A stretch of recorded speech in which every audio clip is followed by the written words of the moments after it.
Namo Buddhaya, salam sejahtera untuk kita semua. Terima kasih kepada moderator yang telah mempersilahkan kami untuk berbicara, Dewan Juri yang terhormat Ibu Rani Kartika, serta tim kontra yang kami banggakan dan para audiens sekalian.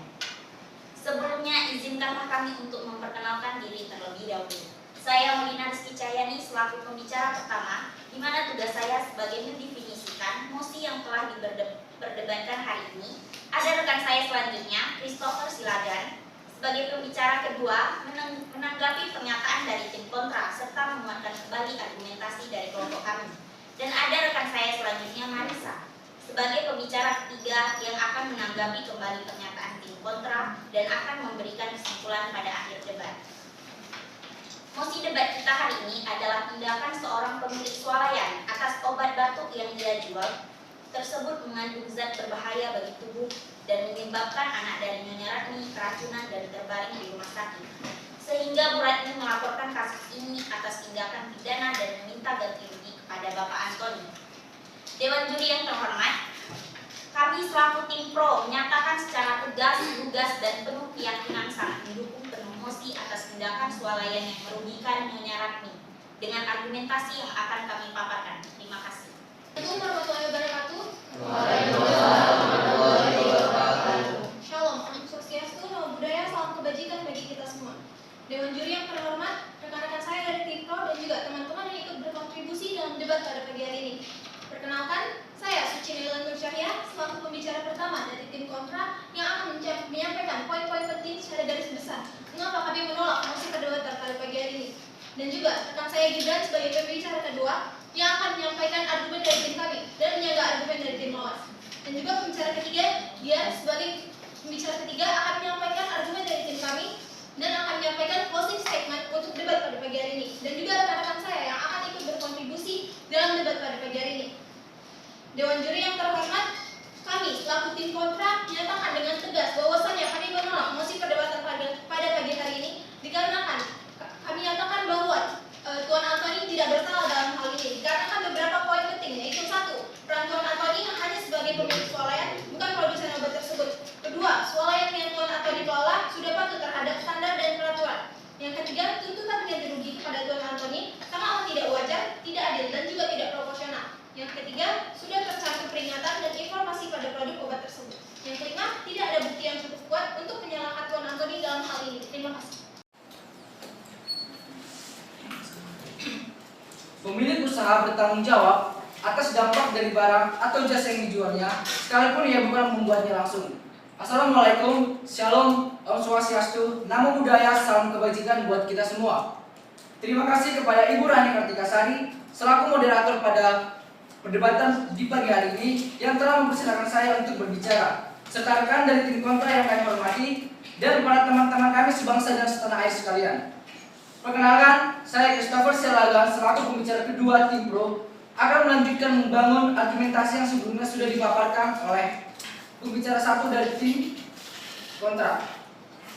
Ulang, argumentasi yang sebelumnya sudah dipaparkan oleh pembicara satu dari tim kami dengan mosi perdebatan di pagi hari ini.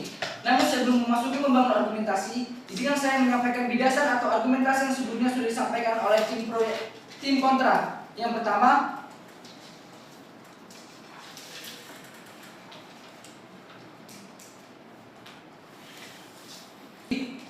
dan selanjutnya tidak ada bukti kuat atas obat yang dijualnya. Dewan Juri yang terhormat, memasuki membangun argumentasi kami atas perdebatan mosi di pagi hari ini mengenai dengan tuntutan ganti rugi dan pembuktian bukti-bukti kuat. Kami dari selaku pendamping hukum Bapak Antoni meminta bukti-bukti hukum yang bisa tim berikan kami pada kasus ini. Dari wacana yang diberikan oleh moderator, bukti kuat yang kami terima ialah hasil uji lab Rumah Sakit Ananda Kasih mengandung zat berbahaya dalam komposisi yang sudah diuji. Meskipun hasil uji laboratorium rumah sakit menunjukkan bahwasanya obat batuk tersebut dibeli oleh Nyonya Ratmi mengandung zat berbahaya, namun hal ini tidak dapat cukup untuk membuktikan bahwa Tuan Antoni bersalah. Keracunan yang anak Nyonya Ratmi bisa saja disebabkan oleh faktor lain di luar obat batuk yang dibeli di swalayannya. Menyelidiki kemungkinan sumber lain dapat menyebabkan keracunan adalah suatu hal yang perlu dilakukan. bahwa kandungan zat berbahaya sudah diuji lab bahwa kandungan berbahaya Interupsi. sudah terkandung di dalam zat berbahaya dalam obat tersebut. Apabila obat yang sudah diuji BPOM mengandung zat-zat berbahaya, maka secara pasti obat ini tidak akan bisa diedarkan. Oleh karena itu, kami menentang jabaran-jabaran yang saudara berikan pada hari ini. Baik, jika BPOM menguji hasil klinis dari obat tersebut tidak terbukti bahwa obat kandungan tersebut mengandung zat berbahaya, otomatis tidak diedarkan, kan? Bukan begitu? Setuju? Kami juga tim kami juga tim pro memberatkan klien saudara mengapa tidak bertanggung jawab atas tugas dia selaku pemilik usaha atau pelaku usaha. Dapat dipersalahkan dan dipertanggungjawabkan atas keracunan yang dialami oleh anak Nyonya Rati. Hal ini karena obat yang dijual oleh pemiliknya bukan produksi dari dia sendiri. Oleh karena itu sekali lagi kami tegaskan bahwa Tuan Antoni tidak dapat dipersalahkan atas keracunan yang dialami oleh anak Nyonya Rati.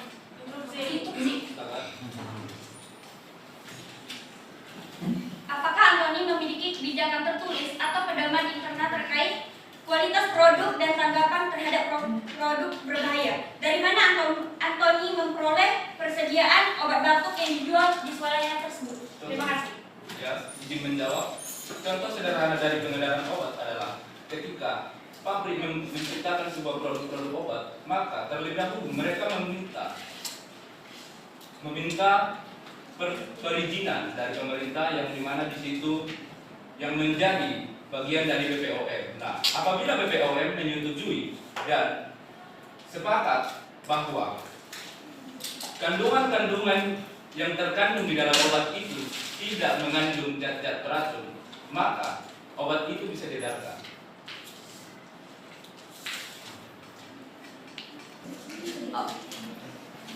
Dalam kasus ini, pihak swalayan hampir membuat nyawa seorang berbahaya.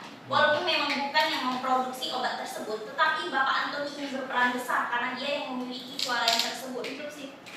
Maaf, terdapat dalam pasal 204 dan 25 KUHP tindak pidana yang membahayakan nyawa kesehatan seseorang. Silakan. Swalayan yang Tuan Antoni kelola telah beroperasi sesuai dengan standar keamanan dan peraturan yang berlaku. Obat batuk yang dijual di swalayan tersebut telah melewati uji sertifikasi dan persetujuan dari otoritas kesehatan sebelum ditempatkan di pasaran. Dalam hal ini, Tuan Antoni tidak dapat dinyatakan bersalah dan tidak dapat diangkat bertanggung jawab atas kejadian ini. Apakah Bapak Antoni bisa membuktikan bahwa obat tersebut telah dalam pemasarannya? Instruksi. Kami akan membuktikan bahwa Antoni telah memenuhi kewajiban-kewajiban sebagai penjual eceran sesuai dengan ketentuan peraturan perundang-undangan. Menurut pasal 7 ayat 1 UU nomor 8 tahun 1969, pelaku usaha wajib memberikan informasi yang benar, jelas dan jujur mengenai kondisi dan jaminan barang dan atau jasa serta peringatan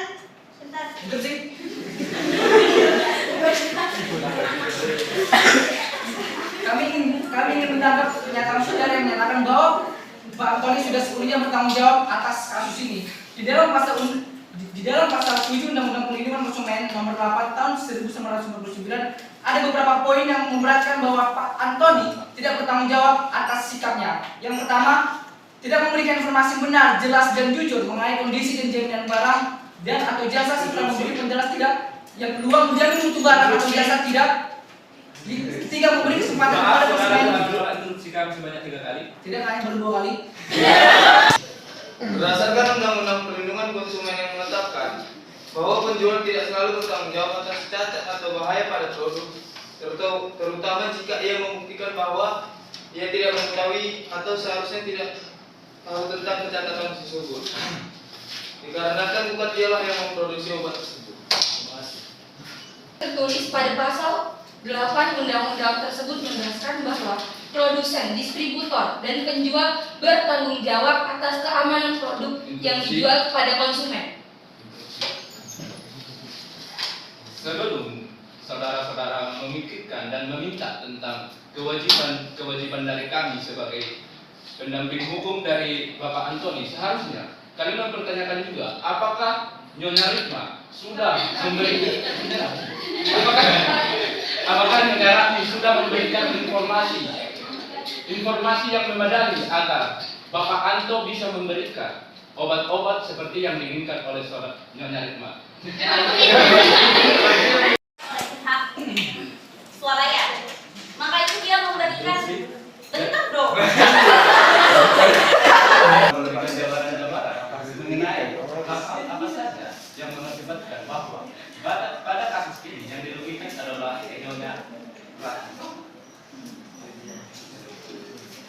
Jawab.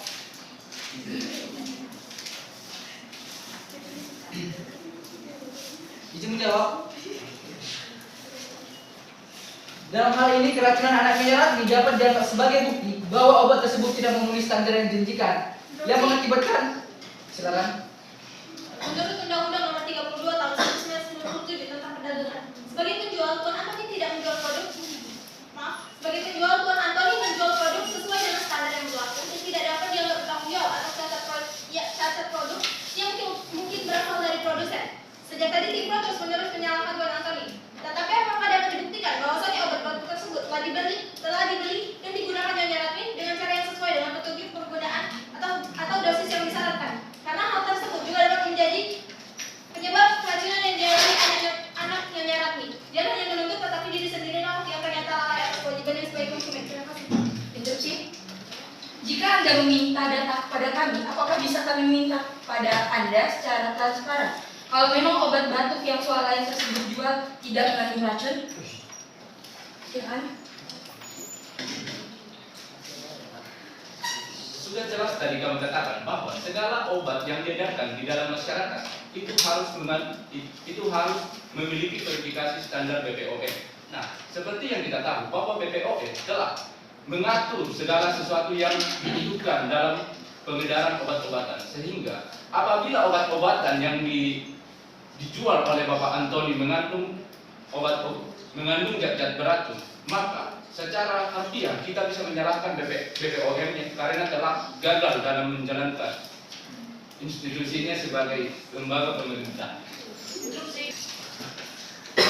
Apakah Pak Antoni memiliki rekam jejak atau dokumentasi terkait pemasaran dan kualitas produk obat batuk yang dijual? Interupsi. Maaf saudara, ya tadi saudara belum menyampaikan pertanyaan saya. Apakah dapat dibuktikan bahwasanya obat batuk tersebut telah dibeli dan digunakan Nyonya Ratmi dengan dosis yang sesuai dengan petunjuk penggunaan pada keterangan obat? Terima kasih. Mempunyai kendala dalam penggunaan obat-obat yang Pelanggan dan pemilik swalayan. Kenapa kami menuntut pihak swalayan? Karena kami belinya di situ. Jadi kami meminta ganti rugi. Nyonya Ratmi berhak meminta ganti rugi kepada pemilik swalayan atas kerugian yang diterimanya oleh karena Nyonya Ratmi dan anaknya akibat mengkonsumsi obat tersebut. Memang tak ada keterangan kita cara mengkonsumsi, tapi di mana-mana zaman sekarang tuh orang-orang kebanyakan anak-anak itu salah mengkonsumsi obat karena obatnya itu mengandung barang berbahaya. Interupsi. Adakah keterangan yang menunjukkan tentang cara penggunaan obat atau dosis yang disarankan pada kemasan produk? Interupsi itu adalah tugas seorang swalayan. Itu adalah tugas Anda juga sebagai konsumen. Kalau misalnya Anda tidak memilih obat tersebut sebelum meminumnya, maka Anda yang nyatakan bersalah dalam hal ini.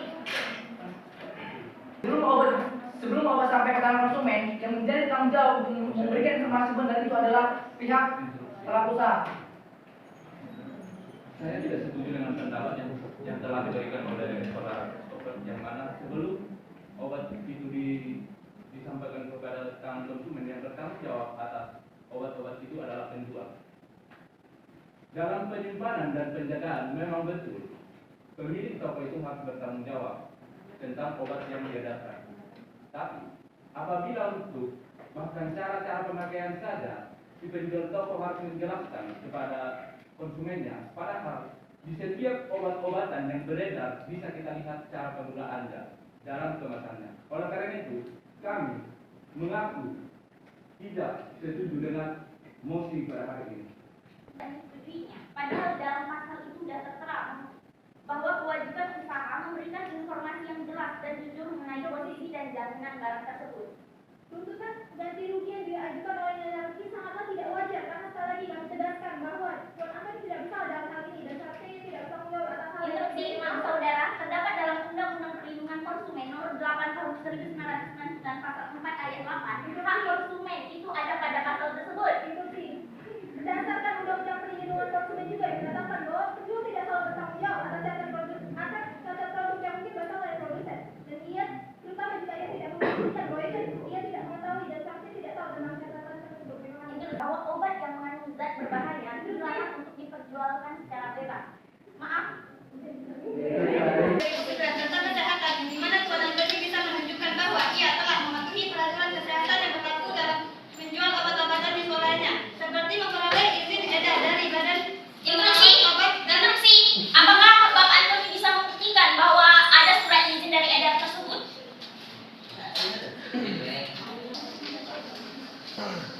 Ketika seseorang membuat toko obat-obatan, sudah pasti dia itu bekerja sebagai apoteker.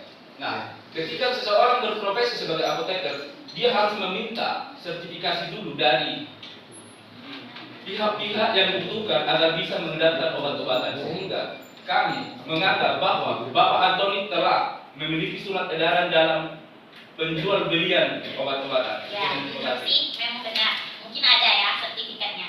Tapi obat tersebut itu sudah membuktikan bahwa obat itu berbahaya. Jadi Bapak Antoni yang instruksi. Apakah saudara dapat membuktikan juga bahwasanya jajaran itu menyimpan obat tersebut dengan benar sesuai dengan petunjuk penyimpanan yang disarankan? Karena keracunan yang dialami jajaran ini mungkin saja dikarenakan penyimpanan yang tidak tepat. Kalau obat yang kalian produksi memang aman dan tidak mengandung zat beracun. Dalam memberikan pertanyaan saja saudara telah salah. Kami tidak memproduksi, kami hanya menjual. konsumen, kamu membeli barang kepada Anda, otomatis obat itu yang sudah kami cek itu mengandung zat berbahaya. Justru kami meminta.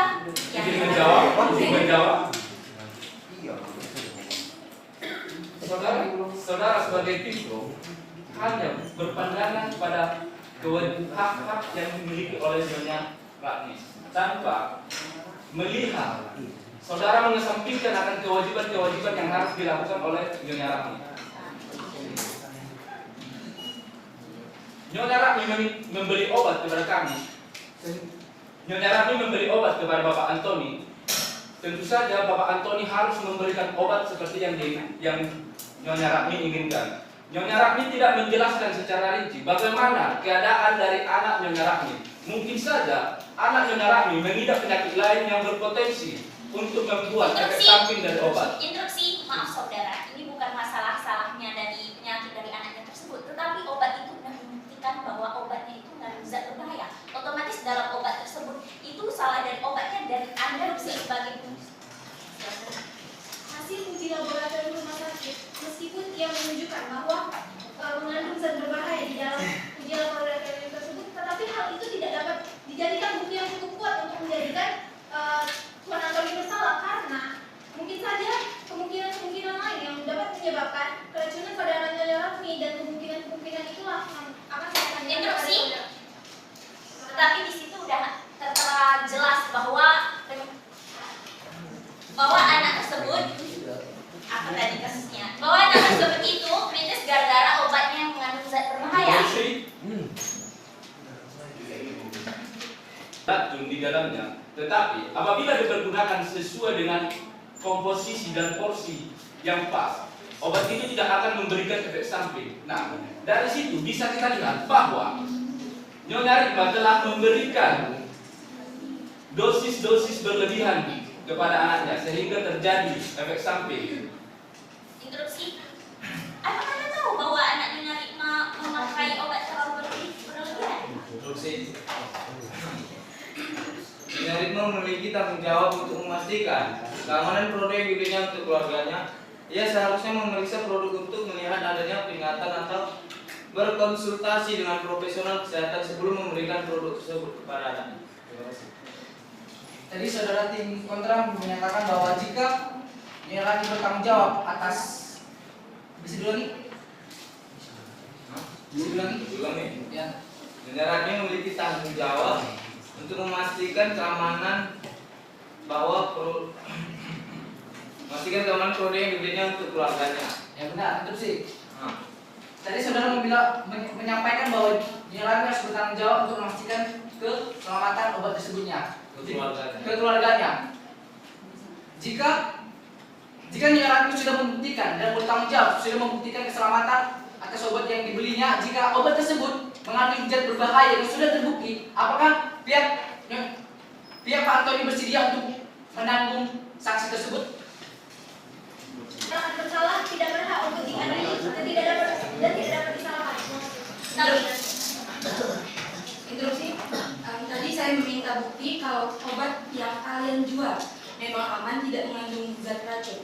Dalam pasal 8 undang-undang tersebut menegaskan bahwa produsen, distributor, penjual bertanggung jawab atas keamanan produk yang dijual kepada konsumen. Maka dari itu kami meminta bukti bahwa Dan jasa tidak diterima sesuai dengan perjanjian. Di sini korbannya adalah Ibu Ratmi.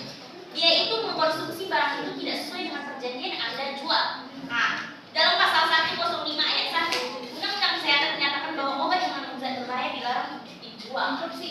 Tuntutan ganti rugi yang diajukan Nyonya Ratmi tidak wajar karena sekali lagi saya tegaskan bahwa Tuan Antoni tidak bersalah dalam hal ini dan tidak seharusnya ia bertanggung jawab atas kesalahan yang tidak ia perbuat. Interupsi. Kenapa dia tidak wajar? Kenapa dia tidak wajar dalam tuntutan ganti rugi? Soalnya Saya tidak bersalah dalam hal ini. di mana ketidaksalahan dari Bapak tersebut?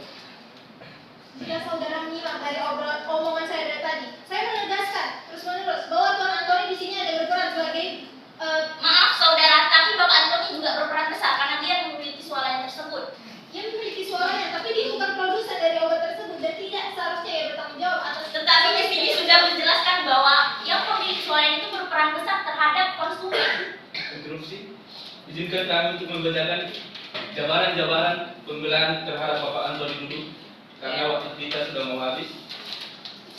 Kami dari pendamping hukum Bapak Antoni menentang penuh atau tidak setuju dengan jabaran karena di dalam Undang-Undang Republik Indonesia Nomor 8 Tahun 1999 tentang perlindungan konsumen telah dijelaskan mengenai hak dan kewajiban konsumen dan pelaku usaha. Menurut kami, Nyonya Rikma telah melakukan cacat hukum pada pasal 5 yang berisi pada bagian A, membaca atau mengikuti petunjuk informasi dan prosedur pemakaian atau pemanfaatan barang dan atau jasa demi keamanan dan keselamatan. Kemudian pada bagian B, mengikuti upaya penyelesaian hukum sengketa perlindungan konsumen secara patuh. Nah, pada bagian D, Nyonya Rikma telah melakukan cacat hukum, di mana Nyonya Rikma langsung melakukan pengaduan kepada pihak peradilan tanpa melakukan namanya negosiasi terlebih dahulu. Interupsi. dalam pasal 35 Undang-Undang Nomor 8 Tahun 2009 tentang pelayanan publik. Pasal ini mengatur bahwa setiap orang berhak untuk menyampaikan pengaduan kepada lembaga negara sebagai bentuk pengawajaran hak untuk mengawasi penyelenggaraan layanan publik meskipun mereka mungkin tidak mengetahui badan atau lembaga yang tepat untuk melakukan pengaduan. Lalu dalam pasal 35 tersebut diatur bahwa setiap orang berhak untuk menyampaikan pengaduan kepada lembaga negara sebagai bentuk penguasaan hak. Pasal ini memberikan jaminan bahwa orang awam tidak mengetahui bahwa lembaga atau lembaga yang tepat untuk melakukan pengaduan. Sebagai pihak pelaku usaha menyadari dan memahami tanggung jawab hukumnya terhadap produk yang dijual di swalayannya. Justru, karena Bapak Antoni memahami dan menyadari kewajibannya sebagai pelaku usaha, kami menentang penuh jabaran-jabaran yang telah saudara berikan. Interupsi. Banyak. Justru karena Bapak Antoni sudah memahami dan melakukan kewajibannya sebagai pelaku usaha, sehingga kami tidak setuju dengan jabaran-jabaran yang telah saudara berikan. Nah, tidak mengakui kalau bahwa obat tersebut itu bukan dari etalasenya. Jadi Interupsi. Tuan Antoni tidak mengakui bahwa produk tersebut bukan produksinya, bukan dari etalasenya. Produk tersebut memang dari etalasenya dan dari swalayannya, tetapi bukan dia yang produksi obat-obatan tersebut. Jika saudara membaca dengan cermat contoh kasus yang dijabarkan oleh Bu Rani, seharusnya saudara sudah mengetahui hal ini sebelum saudara menyatakan pernyataan tersebut. ya maaf. Kesimpulan bahwasanya Tuan Antoni di sini hanya berperan sebagai pemilik swalayan bukan